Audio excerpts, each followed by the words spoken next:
அடுத்து தேர்தல் நடத்தை விதிகள் அமலுக்கு வந்துள்ளன. இதனால் அனைத்து பகுதிகளிலும் தேர்தல் பறக்கும் படையினர் தீவிர கண்காணிப்பில் ஈடுபட உள்ளனர்.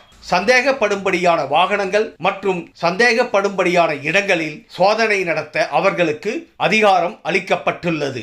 தேர்தல் நடத்தை விதிகள் இன்று முதல் அமலுக்கு வந்துள்ள காரணத்தால் தமிழ்நாடு முழுவதும் ஆட்சியர் அலுவலகங்களில் திங்கட்கிழமை தோறும் நடக்கும் மக்கள் குறை தீர்க்கும் கூட்டங்கள் நடைபெறாது. தனி நபர்களுக்கு அரசால் வழங்கப்படும் சலுகைகள் தேர்தல் முடிந்து மறு உத்தரவு வரும் வரை நிறுத்தப்படும். அத்துடன் விவசாயிகள், மீனவர் கோரிக்கை தின கூட்டங்கள் தேர்தல் விதிகள் அமலில் இருக்கும் வரை நடைபெறாது. பேரணி, ஊர்வலம், கூட்டத்தை நடத்த காவல்துறையிடம் அனுமதி பெற வேண்டும். 5,50,000 ரூபாய்க்கு மேல் தகுந்த ஆதாரங்கள் இல்லாமல் பணத்தை எடுத்துச் செல்லக்கூடாது. அரசியல் கட்சிகள் வாக்காளர்களிடம் ஓட்டுக்கு பணம், பரிசு பொருள் அளிக்க கூடாது. வழிபாட்டு